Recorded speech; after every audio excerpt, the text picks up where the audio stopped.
નમસ્કાર મિત્રો, હું શ્રીમાળી તરફથી તમારું સ્વાગત કરું છું ફરી એકવાર તદ્દન નવા ટાટ સ્પેશિયલ વિડીયોમાં.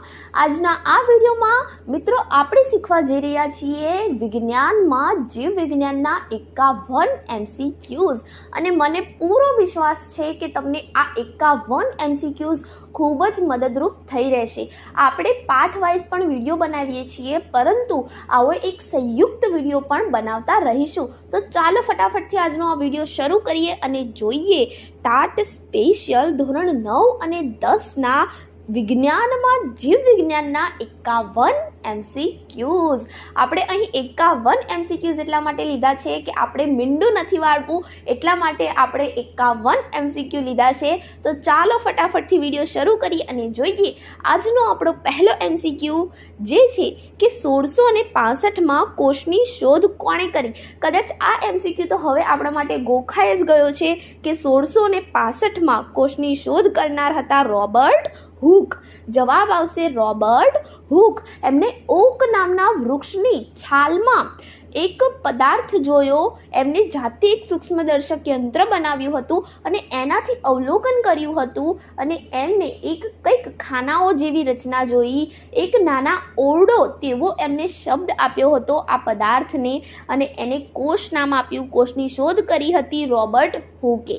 આના પછીનો આજનો આપણો MCQ છે કે 1674માં મુક્તજીવી કોષોનું સંશોધન કોણે કર્યું. હવે રોબર્ટ હુક પછી 1674માં મુક્તજીવી કોષોનું સંશોધન કોણે કર્યું? તો આની અંદર જવાબ આવશે લ્યુવોન હોકે. લ્યુવોન હોકે વધુ વિકસિત સૂક્ષ્મદર્શક યંત્રની મદદથી સૌ પ્રથમવાર ખાબોચિયામાં મુક્તજીવી કોષોનું સંશોધન કર્યું હતું.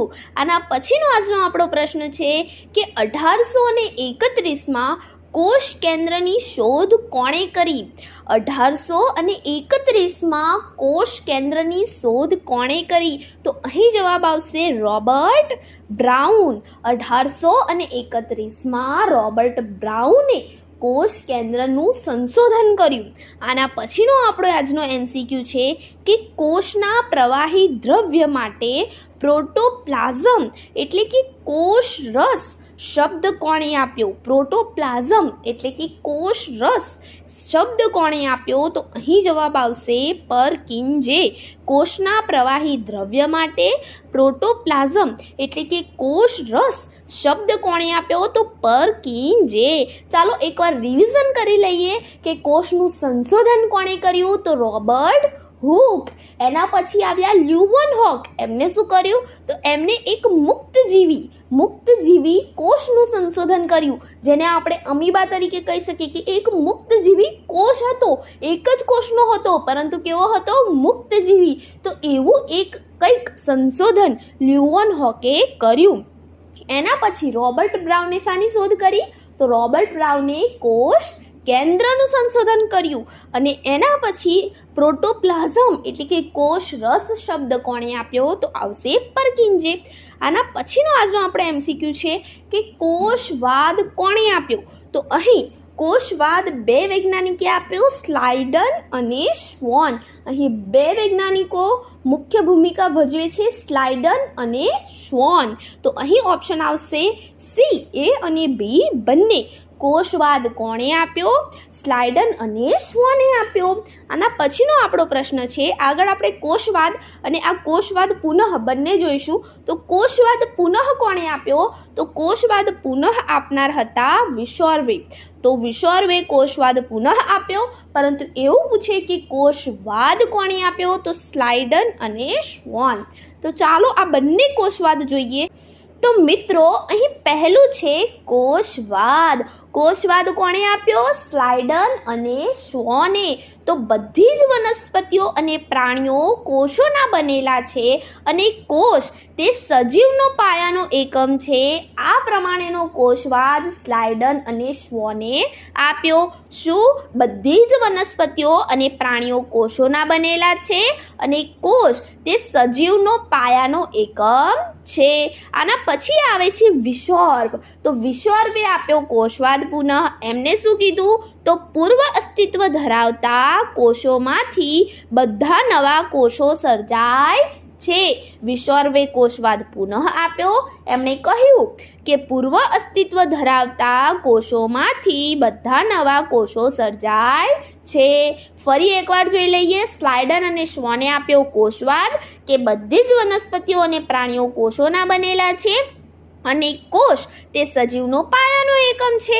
જ્યારે કોષવાદ પુનઃ આપ્યો વિસર્ગે કે પૂર્વ અસ્તિત્વ ધરાવતા કોષોમાંથી બધા નવા કોષો સર્જાય છે.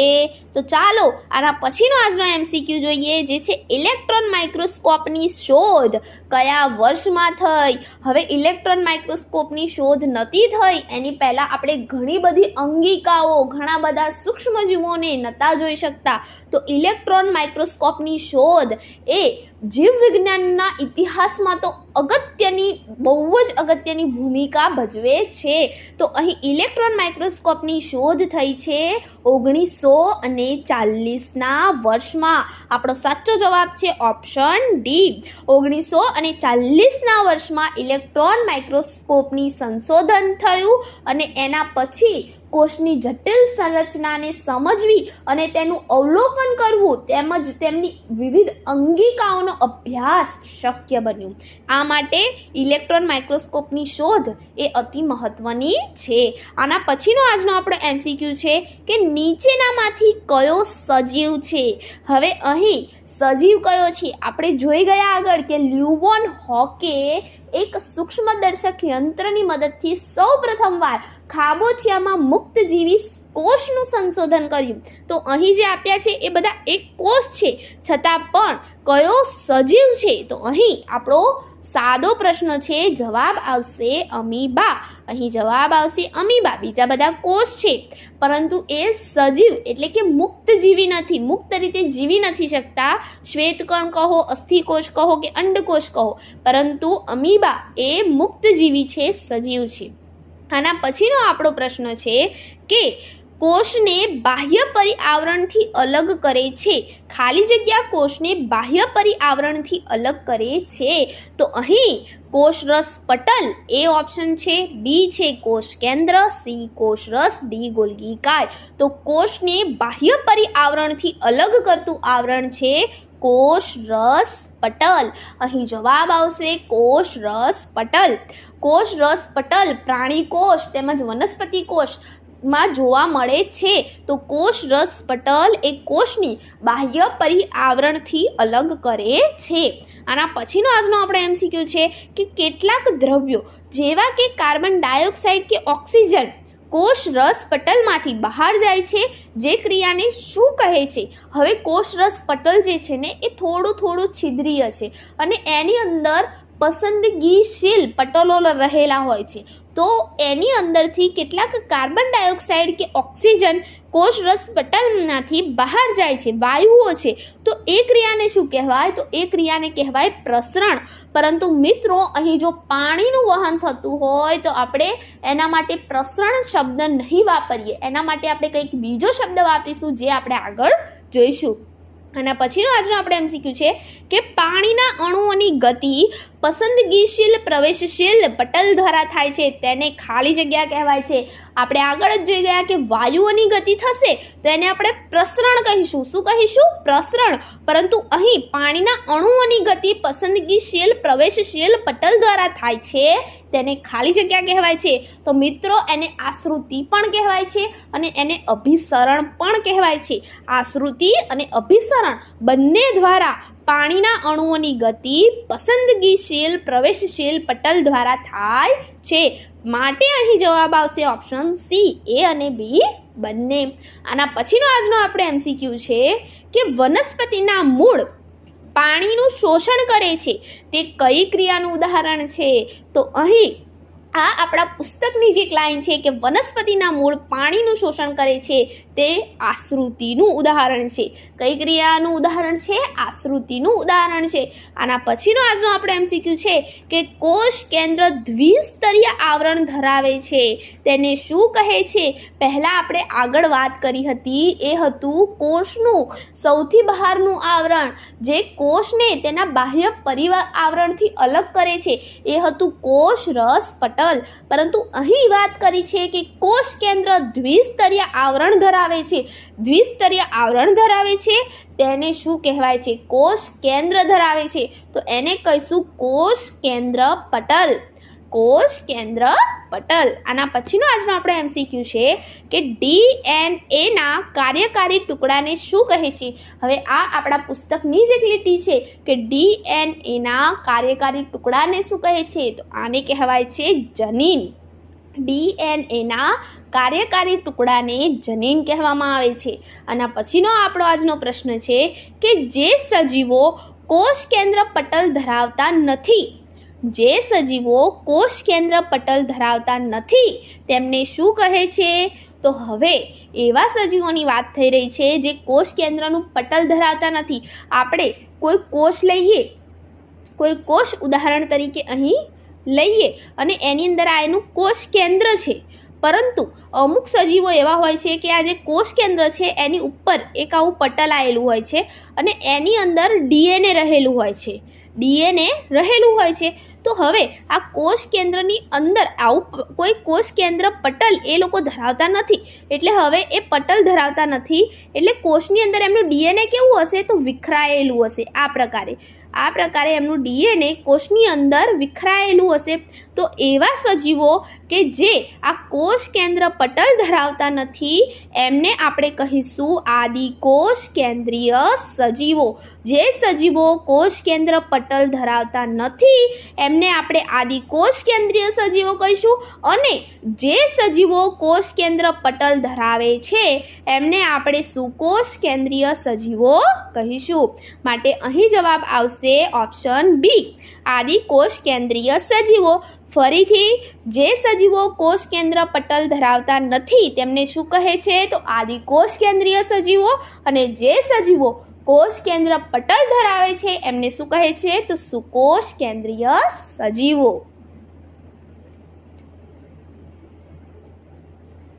ચાલો મિત્રો, હવે જોઈએ આના પછીનો પ્રશ્ન જે છે કે આત્મઘાતી કોથળી તરીકે કઈ અંગિકા ઓળખાય છે? તો અહીં વાત થઈ રહી છે લાઇસોઝોમની. આત્મઘાતી કોથળી તરીકે લાઇસોઝોમ ઓળખવામાં આવે છે. લાઇસોઝોમને આત્મઘાતી કોથળી પણ કહેવામાં આવે છે, કારણ કે ઘણી વખત એ પોતાનું જ પાચન પોતાના જ ઉત્સેચકો દ્વારા કરી દેતી હોય છે. આથી તેને લાઇસોઝોમને આત્મઘાતી કોથળી કહેવામાં આવે છે. જ્યારે પણ એનો કોષ ઈજાગ્રસ્ત બને છે ત્યારે લાઇસોઝોમ્સ તૂટી જાય છે, આખી તૂટી જાય છે અને તે પોતાના જ ઉત્સેચકો દ્વારા પોતાના જ કોષનું પાચન કરી નાખે છે. આ પ્રકારે લાઇસોઝોમને આપણે આત્મઘાતી કોથળી તરીકે ઓળખીએ છીએ. આના પછીનો આજનો આપણો પ્રશ્ન છે કે કોષને આશુનતા અને બરડતા કોણ આપે છે? તો અહીં ગોલ્ગી કાય ઓપ્શન એમાં છે, બીમાં છે રંગસૂત્રો, સીમાં છે રસધાનીઓ. તો કોષને આશુનતા અને બરડતા રસધાનીઓ આપે છે. તો અહીં જવાબ આવશે રસધાની. વનસ્પતિ કોષમાં રસધાનીઓ કોષીય દ્રવ્યો દ્વારા ભરેલી હોય છે અને એ જ કોષને આશુનતા અને બરડતા આપે છે. અને કદાચ એવું પણ પૂછાઈ જાય કે વનસ્પતિ કોષમાં એ રસધાની છે એ કોષના કદનો કેટલા ટકા ભાગ રોકે છે? તો મિત્રો, રસધાની એ વનસ્પતિ કોષના 50થી 90% ભાગ રોકતા હોય છે. માટે અહીં 50થી 90% ભાગ રસધાની દ્વારા વનસ્પતિ કોષનો રોકાતો હોય છે. અહીં પ્રશ્ન છે કોષને આશુનતા અને બરડતા કોણ આપે છે? તો અહીં જવાબ આવશે રસધાનીઓ. આના પછીનો આજનો આપણો એમસીક્યુ છે કે કોણ કોષના શક્તિઘર તરીકે ઓળખાય છે, પાવર હાઉસ, ઇંગ્લિશમાં પાવર હાઉસ તરીકે ઓળખાય છે, કોષના શક્તિઘર તરીકે ઓળખાય છે. તો આપણે જાણીએ જ છીએ કે જવાબ આવશે કર્ણાભ સૂત્ર. અહીં જવાબ આવશે આપણો કર્ણાભ સૂત્ર. એ કર્ણાભ સૂત્ર એ કોષના શક્તિઘરો તરીકે ઓળખાય છે, કારણ કે એની અંદર એટીપી, એડિનોસાઇન ટ્રાઇફોસ્ફેટ, એના સ્વરૂપનું ઉત્પાદન થાય છે. અને એટીપી એ કોષના ઉર્જા ચલણ છે, કોષનું ઉર્જા ચલણ છે.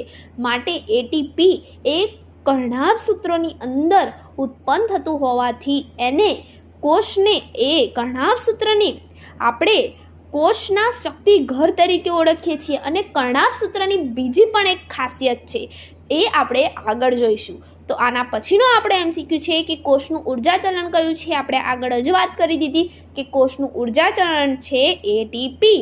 એટીપીનું આખું નામ શું છે? Adenosine triphosphate. શું છે? Adenosine triphosphate. કોષનું ઉર્જા ચલણ કયું છે? ATP, adenosine triphosphate. આના પછીનો આપણું MCQ છે, અહીં જવાબ આવશે એટીપી. એડીપી નહીં આવે, એએપી નહીં આવે, એટીપી આવશે. એનું આખું નામ છે એડિનોસાઇન ટ્રાઇફોસ્ફેટ. તો કોષનું ઉર્જા ચલણ કયું છે? તો એટીપી, એડિનોસાઇન ટ્રાઇફોસ્ફેટ. આપણે કદાચ આગળ ડીએનએના ફૂલ ફોર્મની વાત કરવાની રહી ગઈ છે, તો ડીએનએનું ફૂલ ફોર્મ શું છે એ તમે મને કમેન્ટ કરીને જરૂરથી જણાવજો. આના પછીનો આજનો આપણે MCQ છે કે અગ્રસ્થ વર્ધનશીલ પેશી વનસ્પતિના કયા ભાગમાં હોય છે. હવે આપણે આગળના ચેપ્ટર તરફ પ્રયાણ કરી દીધું છે અને પૂછ્યું છે કે અગ્રસ્ત વર્ધનશીલ પેશી વનસ્પતિના કયા ભાગમાં હોય છે. તો અગ્રસ્ત વર્ધનશીલ પેશી એ વનસ્પતિના મૂળ અને પ્રકાંડ બંનેમાં હોય છે. એટલે જવાબ આવશે એ અને બી બંને. એ મૂળ અને પ્રકાંડ બંનેમાં આવેલી હોય છે. અગ્રસ્ત વર્ધનશીલ પેશી મૂળ તેમજ પ્રકાંડની વૃદ્ધિવાળા ભાગમાં હોય છે, એટલે એની વૃદ્ધિ આગળ થતી રહે. આના પછીનો આપણો MCQ છે કે મૂળ અને પ્રકાંડના પરિઘીય વિસ્તારમાં વૃદ્ધિ કઈ વર્ધનશીલ પેશીના કારણે થાય છે. મિત્રો, આપણને અહીં પરિઘીય વિસ્તારની વાત કરી છે. ખાસ યાદ રાખવું કે અગ્રસ્થ વર્ધનશીલ પેશી જે છે એ મૂળ તેમજ પ્રકાંડની વૃદ્ધિવાળા ભાગમાં હોય છે. તે તેમની લંબાઈમાં વૃદ્ધિ કરે છે. શામાં વૃદ્ધિ કરશે? લંબાઈમાં. પરંતુ અહીં પરિઘીય વિસ્તાર એટલે મૂળ અને પ્રકાંડની જાડાઈની વાત થઈ રહી છે. આ સમયે જવાબ આવશે પાર્શ્વીય વર્ધનશીલ પેશી. કન્ફ્યુઝ કરે તેવી આ વાત છે કે અગ્રસ્ત વર્ધનશીલ પેશી એ મૂળ અને પ્રકાંડની વૃદ્ધિમાં, તેની લંબાઈમાં વૃદ્ધિ કરે છે. જ્યારે પરિઘીય વિસ્તારમાં વૃદ્ધિની વાત આવે ત્યારે આપણે યાદ રાખશું પાર્શ્વીય વર્ધનશીલ પેશી. આ ઉપરાંત ત્રીજી પણ એક પેશી છે જે લખેલ છે કે આંતરવિષ્ટ વર્ધનશીલ પેશી. તો આંતરવિષ્ટ વર્ધનશીલ પેશી એ પર્ણના તલ પ્રદેશમાં કે ડાળીઓની આંતરગાંઠની બંને તરફ હોય છે. ફરી એકવાર અગ્રસ્ત વર્ધનશીલ પેશી ક્યારે લખીશું? જ્યારે મૂળ અને પ્રકાંડની વૃદ્ધિની, એની લંબાઈમાં વૃદ્ધિની વાત હોય તો આપણે અગ્રસ્ત વર્ધનશીલ પેશી લખીશું. આપણે એ પણ રીતે યાદ રાખી શકીએ કે મૂળનો ભાગ લંબાઈ ક્યાંથી થશે? આગળથી થશે. તો અગ્રસ્ત એટલે આગળ જે પેશી આવેલી છે, અગ્રસ્ત છે, એને આપણે અગ્રસ્ત વર્ધનશીલ પેશી એ લંબાઈમાં વધારો કરશે.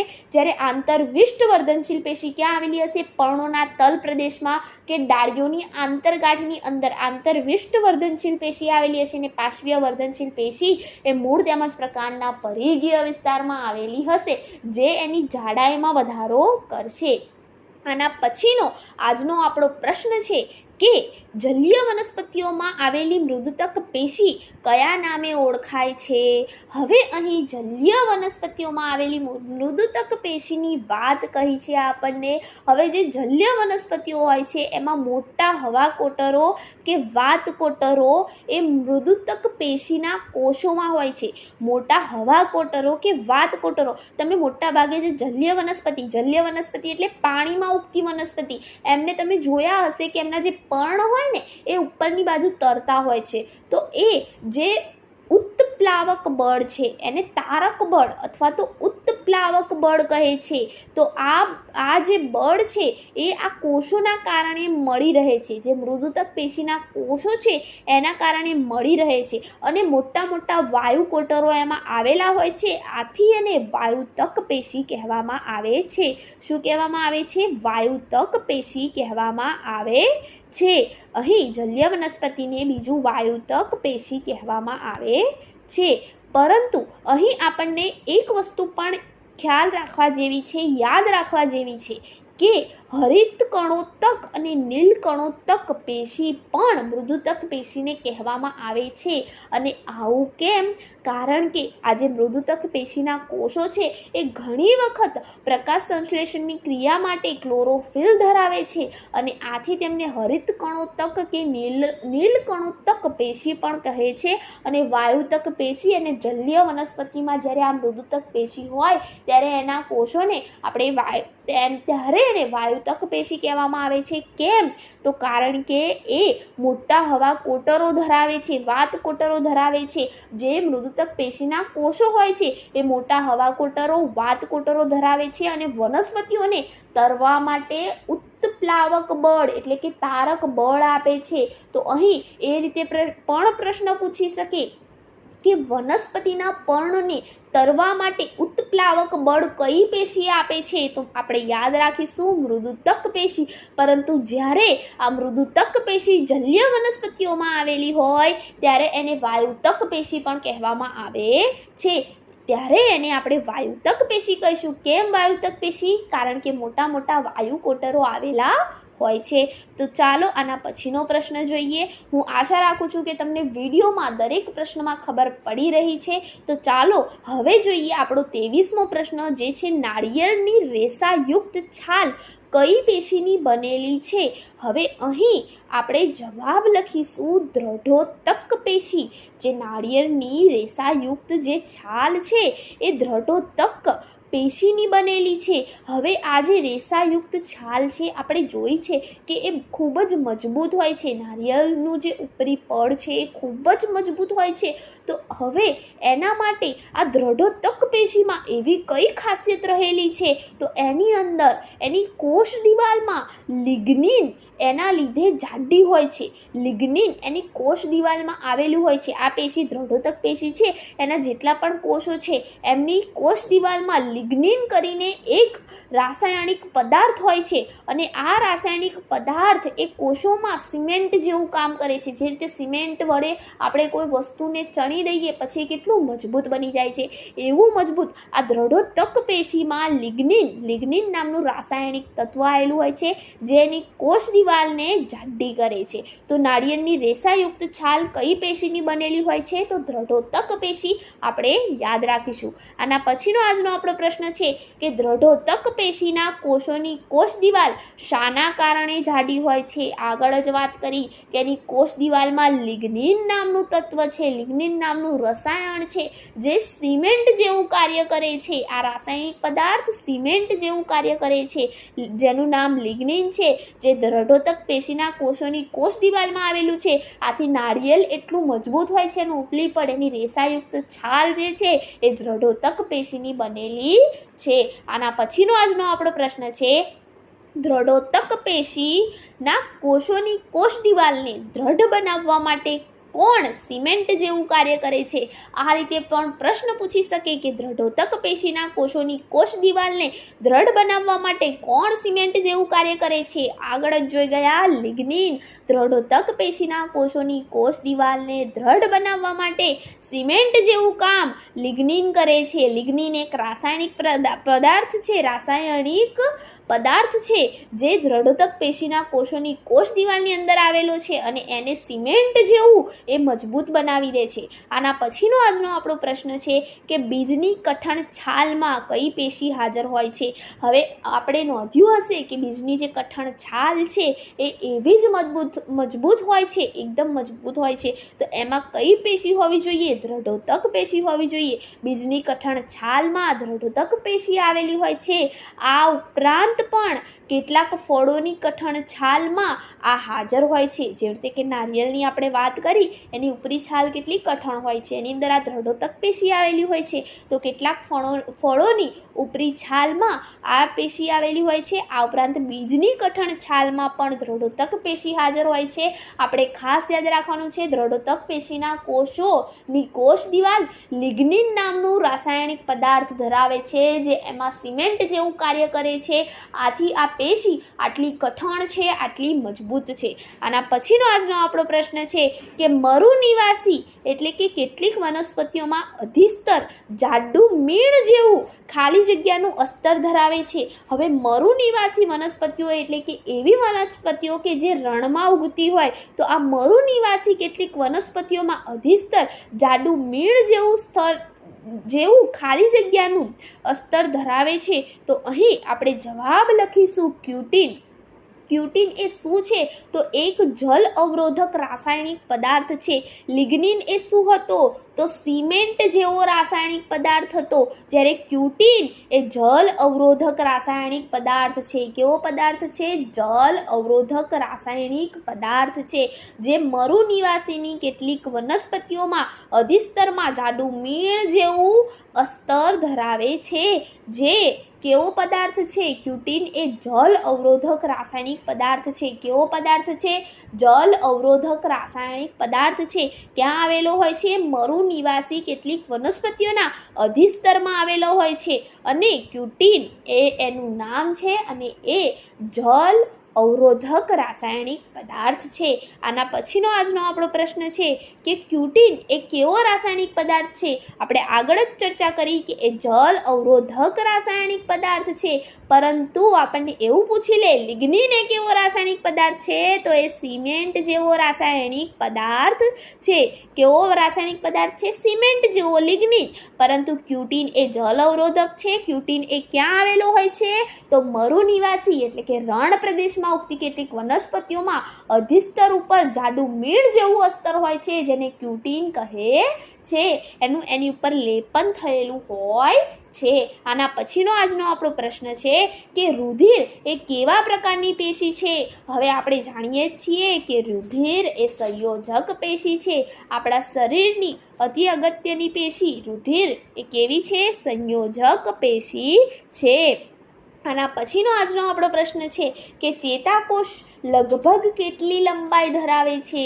હવે અહીં આપણે એક વસ્તુ ફરીથી યાદ કરી લઈએ કે ચેતાકોષ એ આપણા શરીરનો લાંબામાં લાંબો કોષ છે અને એ 1 મીટર જેટલી લંબાઈ ધરાવે છે. કેટલી લંબાઈ ધરાવે છે? 1 મીટર જેટલી લંબાઈ ચેતાકોષ લગભગ ધરાવે છે. અને આ આપણી બુકની જ એક લાઈન છે, ચેતાકોષ લગભગ 1 મીટર જેટલી લંબાઈ ધરાવે છે. આના પછીનો આજનો આપણો પ્રશ્ન છે કે વનસ્પતિમાં ખોરાક કયા સ્વરૂપે સંગ્રહિત થાય છે? તો અહીં આપણે યાદ રાખીશું કે વનસ્પતિમાં ખોરાક સ્ટાર્ચ કણ અથવા તો મંડકણ, એને મંડકણ પણ કહેવામાં આવે છે. સ્ટાર્ચ કણ અથવા તો મંડકણ. પરીક્ષામાં મંડકણ ઓપ્શન આપેલો હોય તો એ પણ આપણો સાચો ઓપ્શન છે. વનસ્પતિમાં ખોરાક એ સ્ટાર્ચ કણ અથવા તો મંડકણના સ્વરૂપે સંગ્રહિત થાય છે. જવાબ આવશે એ અને બી બંને. વનસ્પતિમાં ખોરાક એ સ્ટાર્ચ કણ અથવા તો મંડકણના સ્વરૂપે સંગ્રહિત થાય છે. આના પછીનો આજનો આપણો પ્રશ્ન છે કે વનસ્પતિમાં પ્રકાશ સંશ્લેષણ માટે મોટા ભાગના વાયુનો વિનિમય એ શાના દ્વારા થાય છે? વનસ્પતિમાં પ્રકાશ સંશ્લેષણ માટે મોટા ભાગના વાયુનો વિનિમય શાના દ્વારા થાય છે? હવે આ જે વાયુનો વિનિમય છે એ વનસ્પતિમાં વાયુરંધ્રો દ્વારા થાય છે. અને વાયુરંધ્રોને બીજું શું કહેવામાં આવે છે? તો એને પર્ણરંધ્રો પણ કહેવામાં આવે છે. અને આ વાયુરંધ્રોને ખુલવા અને બંધ થવાની ક્રિયાનું નિયમન કોણ કરે છે?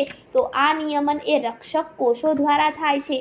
રક્ષક કોષો આ નિયમન કરે છે. તો વનસ્પતિમાં પ્રકાશ સંશ્લેષણ માટે મોટાભાગના વાયુનો વિનિમય એ શાના દ્વારા થાય છે? તો વાયુરંધ્રો દ્વારા થાય છે. આપણે જરૂરથી યાદ રાખીશું. આના પછીનો આપણો પ્રશ્ન છે કે વાયુરંધ્ર ખુલવાનું અને બંધ થવાની ક્રિયાનું નિયંત્રણ કોના દ્વારા થાય છે? તો અહીં જવાબ આવશે રક્ષક કોષો. આપણે આગળ જ વાત કરી, રક્ષક કોષો દ્વારા વાયુરંધ્ર ખુલવાનું અને બંધ થવાની ક્રિયાનું નિયંત્રણ થાય છે. આના પછીનો આજનો આપણો પ્રશ્ન છે કે લાળ રસમાં કયો ઉત્સેચક આવેલો હોય છે? હવે લાળ રસની વાત કરી છે. આપણા મોં જ્યાંથી ખોરાકના પાચનની શરૂઆત થાય છે, મોઢાથી થાય છે, અને મોઢાની અંદર લાળ રસમાં એક એવો ઉત્સેચક રહેલો છે જે સ્ટાર્ચનું પાચન કરે છે. શાનું પાચન કરે છે?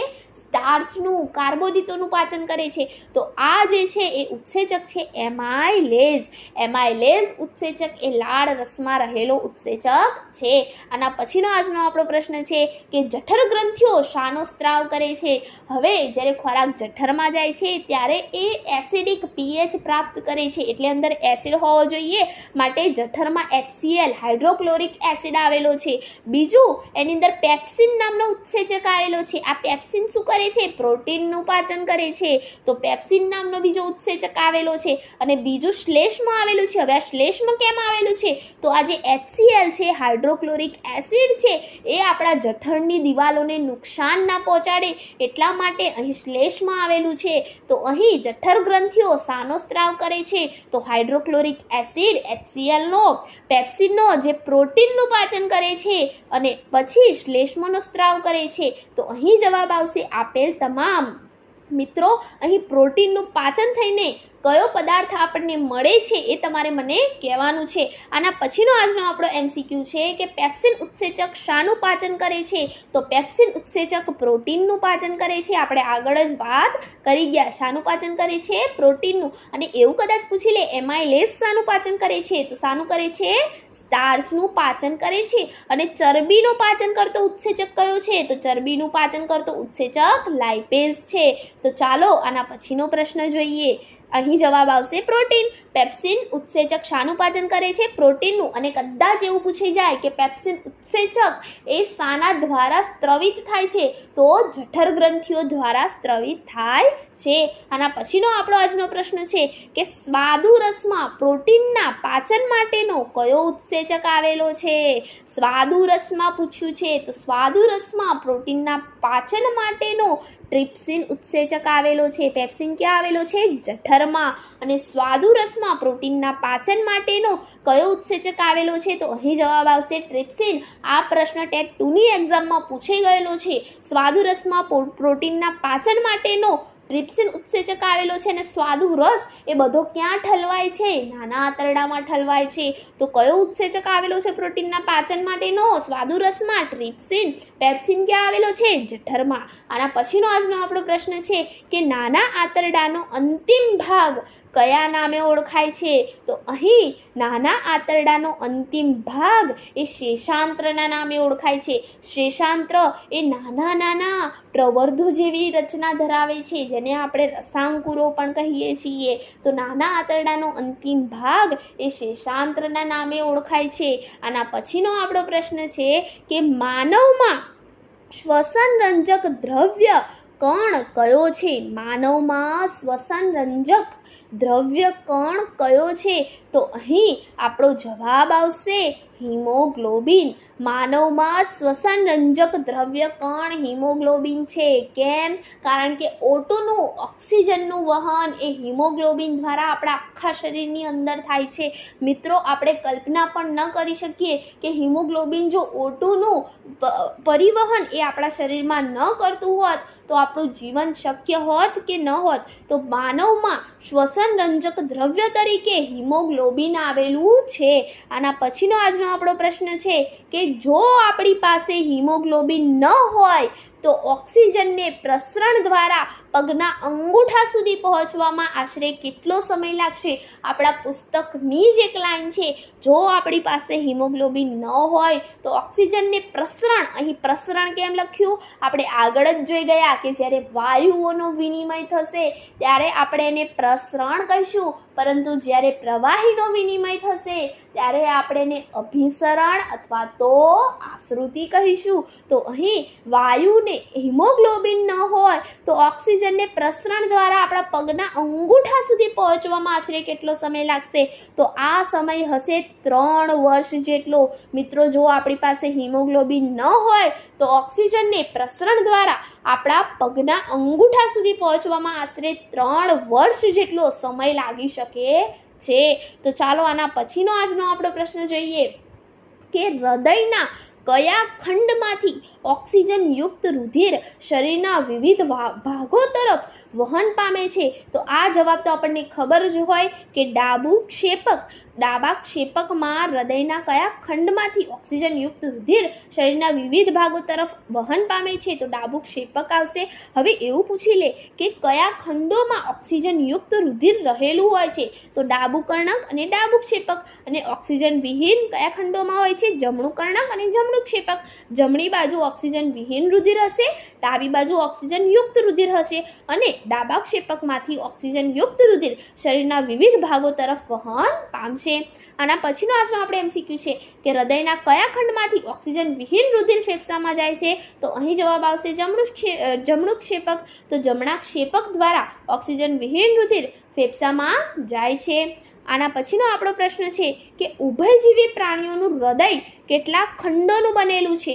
અહીં પૂછ્યું છે ઉભયજીવી પ્રાણીઓનું હૃદય કેટલા ખંડોનું બનેલું છે? તો અહીં જવાબ આવશે 3 ખંડ. ઉભયજીવી પ્રાણીઓનું હૃદય 3 ખંડોનું બનેલું હોય છે.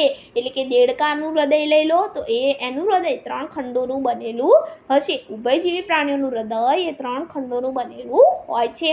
આના પછીનો આપણો પ્રશ્ન છે કે રુધિર દબાણ કયા યંત્રની મદદથી માપવામાં આવે છે? આજનો અગત્યનો કહી શકાય એવો એક પ્રશ્ન કે રુધિર દબાણ કયા યંત્રની મદદથી માપવામાં આવે છે? તો અહીં જવાબ આવશે સ્ફિગ્નોમેનોમીટર. અહીં જવાબ આવશે સ્ફિગ્નોમેનોમીટર. નેનોમીટર નહીં આવે, ગેલ્વેનોમીટર, સ્ટેટોસ્કોપ નહીં આવે. જવાબ આવશે સ્ફિગ્નોમેનોમીટર. રુધિર દબાણ એ સ્ફિગ્નોમેનોમીટર નામના યંત્રની મદદથી માપવામાં આવે છે. આના પછીનો આજનો આપણો પ્રશ્ન છે કે રુધિરની જમાવટ કરીને રુધિર સ્ત્રાવ કયા કણો અટકાવે છે? હવે કણોની વાત આવી છે અને આ રુધિરની જમાવટ કરતા અગત્યના કણો છે જેનું નામ છે ત્રાક કણો. હવે શ્વેત કણો એ શું કાર્ય કરે છે? તો શ્વેત કણો એ આપણા સોલ્જર્સ છે, આપણી બોડીના આપણા રોગો સામે આપણને રક્ષણ આપે છે, બીમારી સામે રક્ષણ આપે છે, વ્હાઇટ બ્લડ સેલ્સ. તો અહીં ત્રાક કણો રુધિરની જમાવટમાં અગત્યનું કાર્ય કરે છે. રુધિરની જમાવટમાં કરીને અને રુધિરના સ્ત્રાવને એ અટકાવે છે. જો એ ત્રાક કણો ન હોત તો આપણા શરીરમાંથી ઘણું બધું રુધિર વહી જાત. તો રુધિરની જમાવટ કરીને રુધિરના સ્ત્રાવને અટકાવવાનું કાર્ય એ ત્રાક કણો કરે છે. આના પછીનો આજનો આપણો પ્રશ્ન છે કે નીચેનામાંથી વનસ્પતિના ઉત્સર્ગ દ્રવ્યો કયા છે? ઉત્સર્ગ દ્રવ્યો કયા છે? જે રીતે મનુષ્ય ઉત્સર્જન કરે છે, ઉત્સર્ગ દ્રવ્યોનો ત્યાગ કરે છે, એ જ પ્રકારે વનસ્પતિ પણ ઉત્સર્ગ દ્રવ્યોનો ત્યાગ કરે છે. અને વનસ્પતિના ઉત્સર્ગ દ્રવ્યો છે રેઝિન અને ગુંદર બંને. તો અહીં જવાબ આવશે A અને B બંને. અહીં જવાબ આવશે A અને B બંને. વનસ્પતિના ઉત્સર્ગ દ્રવ્યો કયા છે? તો A અને B બંને, રેઝિન અને ગુંદર બંને. આના પછીનો આજનો આપણો પ્રશ્ન છે કે મનુષ્યમાં મૂત્રપિંડ એ ખાલી જગ્યા સાથે સંકળાયેલા એક તંત્રનો ભાગ છે. હવે અહીં આપણને કદાચ એવું લાગે કે આટલો સરળ પ્રશ્ન, પરંતુ આ પ્રશ્ન એ આપણા સ્વાધ્યાયનો પ્રશ્ન છે કે મનુષ્યમાં મૂત્રપિંડ એ ખાલી જગ્યા સાથે સંકળાયેલા એક તંત્રનો ભાગ છે. તો એ ઉત્સર્જન સાથે સંકળાયેલા એક તંત્રનો ભાગ છે. મનુષ્યમાં મૂત્રપિંડ એ ઉત્સર્જન સાથે સંકળાયેલા એક તંત્રનો ભાગ છે. આના પછીનો આપણો MCQ છે કે નીચે આપેલ પૈકી કયો વનસ્પતિ અંતઃસ્ત્રાવ છે? તો અહીં ઓપ્શન A છે ઇન્સ્યુલિન, B છે થાઇરોક્સિન, C છે ઇન્સ્ટ્રોજન. તો ઉપરના તમામ જે છે એ બધા પ્રાણીજ અંતઃસ્ત્રાવ છે, પ્રાણીઓના છે. વનસ્પતિનો ફક્ત એક છે જે છે સાયટોકાઇનિન. તો અહીં જવાબ આવશે સાયટોકાઇનિન. આના પછીનો આજનો આપણો MCQ છે કે 2 ચેતાકોષોની વચ્ચે આવેલ ખાલી ભાગને ખાલી જગ્યા કહે છે. આજનો અગત્યનો એવો એક આ પ્રશ્ન છે કે બે ચેતાકોષની વચ્ચે આવેલા ખાલી ભાગને ચેતોપાગમ કહે છે. શું કહે છે? ચેતોપાગમ કહે છે. બે ચેતાકોષની વચ્ચે આવેલા ખાલી ભાગને ચેતોપાગમ કહે છે. આના પછીનો આપણો પ્રશ્ન છે કે રુધિરમાં શર્કરાની માત્રાનું નિયમન કયો અંતઃસ્ત્રાવ કરે છે? અગત્યનો પ્રશ્ન, અને કદાચ હવે તરત જ તમને આનો જવાબ આવડી ગયો છે કે આનો જવાબ આવશે ઇન્સ્યુલિન. રુધિરમાં શર્કરાની માત્રાનું નિયમન કરતો અગત્યનો અંતઃસ્ત્રાવ છે ઇન્સ્યુલિન. જો ઇન્સ્યુલિન ઘટી જાય તો આપણને શું થઈ જાય? ડાયાબિટીસ. આના પછીનો આપણો પ્રશ્ન છે કે નીચે આપેલ પૈકી કયા માદા અંતઃસ્ત્રાવ છે? નીચે આપેલ પૈકી કયા માદા અંતઃસ્ત્રાવ છે? તો અહીં ઓપ્શન એ છે ઇન્સ્ટ્રોજન, બી છે પ્રોજેસ્ટેરોન, સી છે એ અને બી બંને, અને ડી છે સાયટોકાઇનિન. આગળ જોઈ ગયા, સાયટોકાઇનિન એ તો વનસ્પતિનો અંતઃસ્ત્રાવ છે, તો માદામાં તો હશે જ નહીં. તો અહીં હવે કન્ફ્યુઝન છે ઇન્સ્ટ્રોજન અને પ્રોજેસ્ટેરોન વચ્ચે. તો અહીં ઇન્સ્ટ્રોજન અને પ્રોજેસ્ટેરોન બંને માદા અંતઃસ્ત્રાવ છે, અને નર અંતઃસ્ત્રાવની જો વાત કરીએ તો આવશે ટેસ્ટોસ્ટેરોન. ઇન્સ્ટ્રોજન અને પ્રોજેસ્ટેરોન બંને માદા અંતઃસ્ત્રાવ છે. તો અહીં આપણા આજના 51 MCQs પૂર્ણ થાય છે. હું આશા રાખું છું કે તમને આજનો આ વિડીયો ગમ્યો હશે. જો આજનો આ વિડીયો ગમ્યો હોય તો પ્લીઝ મિત્રો અમારી આ ચેનલને સબસ્ક્રાઈબ જરૂરથી કરજો, તમારા મિત્રો સાથે આ વિડીયોને શેર કરજો, અને જો આ વિડીયો તમને ખરેખર ખૂબ ગમ્યો હોય તો પ્લીઝ આ વિડીયોને લાઈક કરવાનું ના ભૂલતા, અને આગળ આપણે શાના વિડીયો બનાવી શકીએ એના વિશે કંઈ કમેન્ટ કરવી હોય તો જરૂરથી કરજો. Thank you friends. Keep watching, keep learning.